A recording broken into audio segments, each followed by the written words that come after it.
Hello friends, welcome to trade market. कैसे हैं सभी लोग? बात करेंगे क्रूड ऑयल और नेचुरल गैस की मंडे सेशन और आने वाले हफ्ते में मूवमेंट क्या रहेगा, कैसे प्ले करना है, सबको समझेंगे। शुरुआत सबसे पहले कर ली जाए क्रूड ऑयल से। तो क्रूड ऑयल में इस हफ्ते में काफी अच्छी रैली देखने मिली। मैंने क्या बताया था, एक inverted head and shoulder pattern create हो सकता है अगर क्रूड ऑयल 7760 7800 के जोन का ब्रेकआउट कंफर्म करे। ऐसा हुआ तो आई होप आप लोगों ने इस ब्रेकआउट का फायदा उठाया होगा। और मैंने टारगेट क्या बोले थे, 8000 और उसके बाद कहने कि 8500 की तरफ भी जा सकता है। सीधे सीधे बोलूं तो जो गैप हमने देखा था, एक बेरिश गैप जो कि 27 जुलाई का था, उस गैप को सेटल करने के सेंस में हमने यहाँ पे एक स्विंग की उम्मीद की थी। देखा जाए तो वो स्विंग देखने को मिली। आई होप आपने तगड़ा पैसा बनाया होगा। मतलब बहुत अच्छा मूव रहा है ना, 400-500 पॉइंट तो ऐसे ही मिल गए। सो आई होप एक अच्छा रिएक्शन आपको प्ले करने को मिला होगा। अब यहाँ पे समझ लेते हैं कि ऐसा मूव आया क्यों। तो देखा जाए तो यूएस ईरान के डेवलपमेंट में मैंने फोकस करने की सलाह दी थी। देखा जाए तो पीस टॉक में कोई, मेरा मानना है पीस टॉक होने के कोई चांसेस दिख ही नहीं रहे अभी भी, है ना। स्ट्रेट ऑफ हॉर्मुज में अभी भी ब्लॉकेज है यूएस का, और ईरान भी कहने के खोलने को तैयार नहीं है। साथ ही साथ ईरान का तेल क्रूड ऑयल तक, सॉरी, चाइना तक पहुंच नहीं पा रहा, तो इसकी वजह से भी सप्लाई में एक बड़ा डिसरप्शन है जो कि क्रूड ऑयल के प्राइसेस को सपोर्ट कर रहा है। साथ ही साथ यहाँ पे थोड़ी सी कंफ्यूजन इस बात को जरूर थी कि इन्वेंट्रीज में एक्सपेक्टेशन से ज्यादा, सॉरी, है ना, क्रूड ऑयल की जो इन्वेंट्रीज थी उसमें एक्सपेक्टेशन से ज्यादा बिल्डअप देखने को मिला। हालांकि ये भी तो हमें देखना है कि पिछले हफ्ते के कंपेयर में कितनी सप्लाई आई है। तो देखा जाए तो पिछले हफ्ते 17.42 मिलियन बैरल आई थी, और इस बार 4.4 मिलियन बैरल आई है, जो कि मेरा मानना है सपोर्टिंग ही है। साथ ही साथ हाँ, एक्सपेक्टेशन से भले ये ज़्यादा है, बट देखा जाए तो यहाँ पे ये चीज़ भी हमें देखने वाली होगी। ईआईए की रिपोर्ट भी आई थी, उसमें भी साफ साफ ये लिखा हुआ है ना, कि हाँ, क्रूड ऑयल की सप्लाई तो भरपूर है यूएस के पास, बट रिफाइंड ऑयल की सप्लाई बहुत ज़्यादा टाइट है। तो इस बात का भी कहीं ना कहीं यहाँ पे क्रूड ऑयल के प्राइसेस को सपोर्ट मिला है। ऑलराइट, ये सब चीजें थी जिसके चलते क्रूड ऑयल अच्छा खासा मूव देता हुआ दिखा। 8000 के ऊपर अब ट्रेड कर रहा है। साथ ही साथ मूविंग एवरेजेस के पॉइंट ऑफ व्यू से देखा है तो अपने सारे मूविंग एवरेज के ऊपर है। ओवरऑल बुलिश है। अब सीधे बात कर लेते हैं आने वाले हफ्ते के लेवल्स की। तो आने वाले हफ्ते में मेरा मानना है ट्रेंड बुलिश है जब तक क्रूड ऑयल 8000 8200 225 के ऊपर ट्रेड कर रहा है, just to buy on dip. Alright, बाकी नेक्स्ट बैरियर जो मुझे दिख रहा है क्रूड ऑयल में, वो 8386 और 8500 का जोन देखने को मिल रहा है। मेरा मानना ये अगर निकल गया तो क्रूड ऑयल यहाँ से 8800 और हो सकता है उसके बाद 8937 और 9000 की तरफ जाता हुआ दिखे। तो आपकी नजर मंडे के सेशन के हाई पे, सॉरी, फ्राइडे के सेशन के हाई पे होगी। अगर निकल जाए तो 8500 तक के टारगेट के लिए इंट्राडे में प्ले करें। मेरा मानना है वहीं से थोड़ी प्रॉफिट बुकिंग देखने को मिल सकती है, तो वहां पे प्रॉफिट्स को जरूर बुक कर लीजिए। बाकी बाय ऑन डिप का व्यू रखिए। बाकी 8500 के ऊपर डेली क्लोजिंग मिल जाए तो अपसाइड की टारगेट तो मैंने बता ही दी है। बाकी डाउन साइड में 8223 8200 मंडे सेशन में इमीडिएट सपोर्ट रहेगा। अगर ये टूटे तो ही प्रॉफिट बुकिंग देखने को मिल सकती है। ऐसा होता है तो आप चाहें तो पुट ऑप्शन के थ्रू प्ले कर सकते हैं। डाउन साइड टारगेट्स जो होंगे वो होंगे 8100 और उसके बाद 8000 7956। ऑलराइट, ये मेरा मानना है हमारे लिए वीकली सपोर्ट जोन की तरह काम करेगा। यहीं पे राइजिंग 10 और 20 डे एक्सपोनेंशियल एवरेज भी देखने को मिलता है। तो ये मीनिंगफुली है ना, एक मजबूत सपोर्ट जोन है। जब तक इसके ऊपर रहेगा क्रूड ऑयल टेक्निकली बुलिश रहेगा। बाकी क्रूड ऑयल अगर 8000 के नीचे अगर फिसल जाता है या डेली क्लोजिंग दे देता है तो ही मुझे लगता है वापस क्रूड ऑयल में कोई बड़ी गिरावट देखने को मिल सकती है, जो कि क्रूड ऑयल को वापस वहीं पे ले जा सकती है जहां से हमने इस हफ्ते की शुरुआत की थी। मतलब 7600 7500 रुपए का जोन, है ना, वो फिर हमें आता हुआ दिख सकता है। तो मेजर शॉट्स 8000 7956 के नीचे ही देखने को मिलेंगे।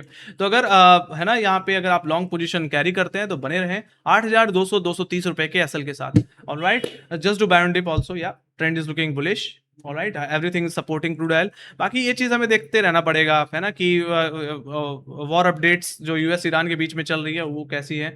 बाकी अगर कोई पीस टॉक की अगर बात होती है तो वो क्रूड ऑयल के प्राइसेस के लिए निगेटिव होगा। तो आपको यहाँ पे यूएस ईरान के डेवलपमेंट में फोकस करना पड़ेगा। जहां तक बात रही ओपनिंग की, तो मेरा मानना है flat to small gap opening देखने को मिल सकती है। Again keep an eyes on Friday highs. अगर होल्ड कर जाता है शुरुआती 1 घंटे में तो हम है ना फ्रेश अपसाइड भी प्ले करके चल सकते हैं। टारगेट्स मैंने सब बता दिए हैं। सीधे चलते हैं ऑप्शन डेटा में। ऑप्शन डेटा क्या बता रहा है, तो अगर ऑप्शन डेटा में देखा जाए तो ये चीज हमें यहाँ पे भी देखने को मिलती है कि लोअर लेवल से पुटराइटर कन्विक्शन बढ़ रहा है।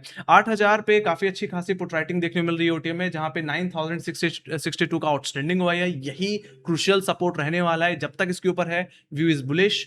बाकी उसके बाद ये कॉलर पुट राइटर्स 8200 की पुट ऑप्शन पे और 8300 की पुट ऑप्शन में ओआई बढ़ाते हुए दिख रहे हैं। 8300 की पुट ऑप्शन में बात करें तो 5076 का ओआई और 8200 की पुट ऑप्शन में 3772 का ओआई देखने को मिल रहा है। तो यहाँ पे ओआई बढ़ रहा है, प्रोट्रैक्टर कन्विक्शन अच्छा है, कॉन्फिडेंस अच्छा है, जो कि एक अच्छा सपोर्ट, एक अच्छा बेस प्रोवाइड कर रहा है क्रूड ऑयल को। तो यहाँ पे हाई लेवल्स पर अगर कॉलेटर का कन्विक्शन अगर कहीं है तो सिर्फ एक जगह पे ज्यादा दिखता है, वो है 8500 का कॉल ऑप्शन, जहां पे 3415 का ओआई बिल्डअप देखने को मिल रहा है। बाकी 8500 के ऊपर हम ओआई का है ना अनवाइंडिंग ही देख पा रहे हैं। तो हम देख पा रहे हैं कि पुटराइटर कंपेयर में कॉलेटर कन्विक्शन इतना है नहीं, और है भी तो सिर्फ 8500 पे, और इसका अगर ब्रेकआउट आया will see some major upside, है ना, एक अच्छा हेडरूम क्रूड ऑयल में खुल जाएगा। सो data is looking very very bullish, है ना। यहाँ पे पुटराइटर फ्रंट फुट पे है, कॉलेटर बैक फुट पे जा रहा है, ये चीज कहीं ना कहीं पॉजिटिविटी को इंडिकेट करता है।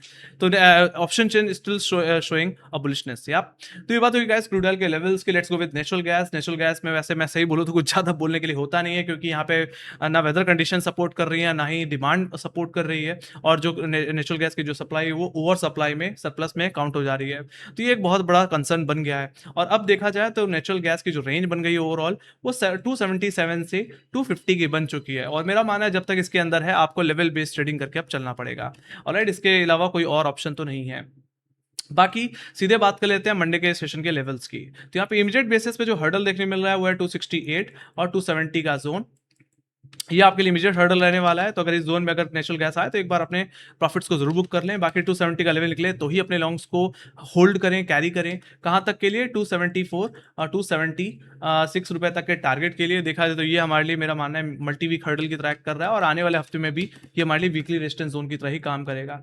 मेजर लॉन्ग्स अपने इसी जोन में बुक कर लें। बाकी बुलिशनेस मेरा मानना है कायम तभी रहेगी जब crude oil, sorry, natural gas 276 रुपए के ऊपर ट्रेड करना शुरू करेगा। ऐसा हुआ तो मेरा मानना है मीनिंगफुली जो गैप हमने देखा था नेचुरल गैस में 27 जुलाई का, वो सेटल हो सकता है, और नेचुरल गैस के लिए 280 प्राइमरी टारगेट हो जाएगा फिर, और उसके बाद हो सकता है नेचुरल गैस 280 के सस्टेन होने के बाद 290 या 300 की तरफ भी फिर जाने की कोशिश करे। ऑलराइट, सो अब नेक्स्ट बुलिश मूव 276 रुपए के ऊपर ही पॉसिबल है। जब तक उसके नीचे है ना, आपको थोड़ा सा कॉशियस रहना पड़ेगा। तो ये बात हो गई अपर लेवल्स को प्ले करने की। जहां तक बात रही लोअर लेवल्स की, तो लोअर लेवल्स में 262 260 का अच्छा सपोर्ट बन चुका है। ये मंडे सेशन में बाई जोन की तरह काम करेगा। अगर एनजी जोन में अगर बॉटम आउट हो रहा है तो 260 के 2 रुपए नीचे एक एसएल लगा करके दोबारा रिकवरी प्ले कर सकते हैं। बाकी शॉर्ट करने वाले 260 के नीचे एग्रेसिवली शॉर्ट कर सकते हैं। अगर आवरली क्लोजिंग अगर 260 के नीचे मिल रही है तो ऊपर आप 2.5-3 रुपए का ऐसा लगा करके शॉर्ट कर सकते हैं। ऐसे सिचुएशन में नेचुरल गैस 255 और 253 और ओवरऑल 250 की तरफ जाता हुआ दिख सकता है, जो कहीं ना कहीं इस महीने का लो है ना। तो वहां तक की गिरावट देखने मिल सकती है। मेरा मानना है 253 250 यानी कि वीकली सपोर्ट जोन की तरह काम करेगा। तो जो भी आप शॉर्ट करेंगे उससे 253 250 के जोन में जरूर बुक करें। वहां पे मेरा मानना है वापस बाउंस देखने को मिल सकता है। और अगर आप बहुत ही एक्सट्रीम ट्रेडर हैं, बॉटम फिशिंग करना पसंद करते हैं, तो 250 के जोन में आप एक बार रिस्क ले सकते हैं। बाकी सिंपल सी बात है गाइस, कंसोलिडेशन हम देख ही रहे हैं नेचुरल गैस में। 250 का अगर ब्रेकडाउन आया तो फिर तो मेजर गिरावट देखने को मिल सकती है ना। हो सकता है 20-25 पॉइंट और फिसल जाए। तो जब तक इस रेंज के अंदर है शांत रहिए, है ना, और जब हो सके तो लेवल बेस्ड ट्रेडिंग करके चलें, ठीक है। बाकी मेजर अपसाइड इस रेंज के ब्रेकआउट या ब्रेकडाउन पे देखने को मिल सकती है, ठीक है। कोई मेजर डेवलपमेंट चाहिए यहाँ पे, है ना। सप्लाई में एक बड़ा डिस्ट्रप्शन चाहिए नेचुरल गैस में। डिमांड उसी हिसाब से हो सकता है थोड़ी कैचअप होती हुई दिखे, नहीं तो इससे पहले, है ना, इसी तरह का स्वभाव हमें आने वाले हफ्ते में देखने मिल सकता है। मतलब रेंज बाउंड बिहेवियर हमें कंटिन्यू होता हुआ दिख सकता है। तो ये बात होगी गैस नेचुरल गैस के लेवल्स की। बाकी इन्वेंट्रीज की बात भी की जाए तो इन्वेंट्रीज में भी कुछ खास देखने को मिलता नहीं। हालांकि यहाँ पे इन्वेंट्रीज में अधिकतर एक्सपेक्टेशन को ज्यादा काउंट किया जाता है, और पिछले जो एक्सपेक्टेशन थी या फोरकास्ट थी 15 बिलियन क्यूबिक फीट की थी, और ये बढ़ करके ओवरऑल 16 बिलियन क्यूबिक फीट हो गई एक्चुअल में, जो कि उतनी बेहतर नहीं रही। बाकी जैसे मैंने बताया डिमांड का कंसर्न है, वेदर कंडीशंस भी, यहाँ पे बहुत सारी चीजें होती हैं जो मैटर करती हैं। किसी एक चीज पे रिलाय नहीं करता नेचुरल गैस का प्राइस। ऑलराइट, नहीं तो अगर आप ध्यान से देखें तो पिछले हफ्ते कंपेयर में तो बहुत ही अच्छा है ना, अच्छी खासी फॉल है फिर भी। So that's a concern. सो यहाँ पे इन्वेंट्रीज का कोई खास असर नेचुरल गैस के प्राइस पे उतना नहीं पड़ा है ना। इन्वेंट्री के दिन जरूर पड़ा था, थोड़ी रिकवरी आई थी, बट बाद में वापस कूल ऑफ हो गया। सो सीधे बात कर लेते हैं यहाँ पे नेचुरल गैस के ऑप्शन डेटा पे सीधे कॉन्ट्रैक्ट को चुन लेते हैं 24 अगस्त।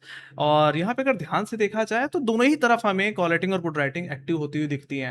हालांकि दोनों तरफ अनवाइंडिंग भी हो रही है, बट इसका कोई मतलब नहीं है। अगर दोनों तरफ ही उतना ओवाई देखने को मिल रहा है तो रेंज बाउंड बिहेवियर साफ साफ देखने को मिलता है। बट अगर पुट राइटर कंपेयर में थोड़ा देखा जाए तो कॉल राइटर का ओवाई ज़्यादा है यहाँ पे फिर भी। 270 के अगर कॉल ऑप्शन में देखेंगे तो 36,000 को ओवाई है। बाकी 275 280 की कॉल ऑप्शन में 17,000 18,000 को ओवाई गाइस, मतलब काफ़ी हैवी ओवाई बिल्डअप है अभी भी, अगर अनवाइंडिंग के बाद भी इतना ओवाई बना हुआ है यहाँ पे। बाकी लोअर लेवल्स पे अगर ध्यान से देखें तो 250 की पुट ऑप्शन में हम यहाँ पे एग्जैक्टली देख पा रहे हैं 11,246 का वाई। 260 की इमीडिएट जो सपोर्ट है मंडे के लिए वहाँ पे 15,000 का वाई देखने को मिल रहा है। सो डेटा में दोनों तरफ ही अनवाइंडिंग है, बट अभी भी अच्छी खासी कॉलिटिंग और पुट राइटिंग है जो कि साफ साफ एक रेंज बाउंड बिहेवियर को इंडिकेट करता है। दोनों तरफ ही कंफर्म नहीं है किस तरफ जाएगा, है ना। अगर एक तरफ अच्छी खासी बिल्डअप होती और दूसरी तरफ अनवाइंडिंग हो रही होती तो थोड़ा डायरेक्शन का हमें यहाँ पे व्यू मिल सकता था। पर देखा जाए तो दोनों तरफ ही अच्छी खासी ओवाई है और अनवाइंडिंग भी हुई है उसी हिसाब से, बट इक्वली, है ना, दोनों तरफ हमें वेट दिख रहा है। तो मेरा मानना है यहाँ पे सिचुएशन पूरी तरह से रेंज बाउंड बिहेवियर को इंडिकेट कर रहा है, वो ऐसे भी चार्ट को देख के समझ में आ रहा था। ओके, तो यही चीजें हैं। बाकी जहां तक बात रही ओपनिंग की, तो मैं यहाँ पे एक फ्लैट ओपनिंग की एक्सपेक्टेशन रख रहा हूँ। यहाँ पे कोई बड़ी ओपनिंग की उम्मीद नहीं लग रही मुझे। ऑलराइट, बाकी गाइस हर बार है ना बीटीएस टेस्टिविटी करना सही नहीं होता। क्रूड ऑयल नेचुरल गैस बहुत ज़्यादा रिस्की होते हैं। सैटरडे संडे में अगर कुछ भी ऐसी न्यूज़ आई तो आपको ओवरनाइट बहुत बड़ा नुकसान हो सकता है। तो इस बात को सोच करके ही आप पोजीशन कैरी किया करिए, है ना। 2 दिन की छुट्टी है, कुछ भी हुआ फिर आप ही जिम्मेदार हैं। बाकी यही था मेरा व्यू क्रूड ऑयल और नेचुरल गैस का। नेचुरल गैस में मैं न्यूट्रल हूँ, तो वहीं पे क्रूड ऑयल में अभी भी मेरा मानना है बुलिशनेस कायम है। ऑलराइट, बाकी आप लोगों का क्या मानना है? आप क्रूड ऑयल और नेचुरल गैस के टारगेट्स कहाँ एक्सपेक्ट कर रहे हैं, है ना, मंडे और आने वाले हफ्ते में? वो आप कमेंट सेक्शन में लिख के बताएं, गैप अप हो या गैप डाउन। बाकी यही थी मेरी एनालिसिस। अगर आपको पसंद आई हो तो गाइस लाइक सब्सक्राइब बता देना। बाकी जहां तक बात रही इवेंट्स की, जो हमने अभी तक डिस्कस नहीं किया, तो इवेंट्स ज्यादा है नहीं, सिंपल सी बात है, यूएस ईरान के डेवलपमेंट पे फोकस करें। बाकी इन्वेंट्रीज क्रूड ऑयल और नेचुरल गैस पे फोकस करें। सेम डे में ही रिएक्शन अधिकतर देखने मिलता है, नहीं तो फिर ऐसे तो वापस नॉर्मलाइज हो जाता है। साथ ही साथ जैक्सन होल समिट भी है, तो उस पर भी मेरा मानना है पूरे ग्लोबल मार्केट की नजर रहेगी। ये जैक्सन होल मीटिंग 27-28 अगस्त के बीच देखने को मिलेगी। तो यही इवेंट्स हैं, दैट्स इट।